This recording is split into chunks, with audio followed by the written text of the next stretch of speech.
Let's learn how to send an inner application call using itxn.ApplicationCall class. The code example in this video will be calling this hello method defined inside the hello world smart contract. Now, there are two different ways you can call another smart contract from a smart contract. If you want to learn how to use the arc4.abi_call method, there's a separate video explaining what it is and how you can use it.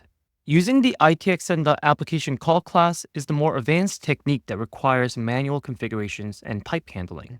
So in most cases, we recommend using the arc4.abi_call method for inner application calls. You should only use the itxn.ApplicationCall class when you either need to assign the app call inner transaction object to a variable to submit multiple inner transactions, or need to heavily optimize your data structures. Here we're calling the hello method inside of the hello world smart contract using the itxn.ApplicationCall class. To do that, we need to first set the app ID parameter to the app ID of the app we're calling. This can either be an application type or the app ID in UN64 or int type.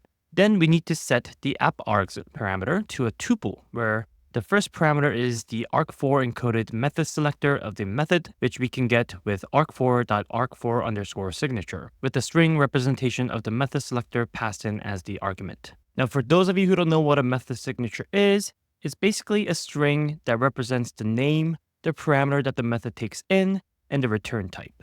Then as the second parameter, you need to provide the method arguments that are required. Here, we're passing the word string with the arc4 string type. Then just like any other inner transaction, you call .submit method, and the return value of the method call can access from the last log property inside of the returned application call inner transaction type.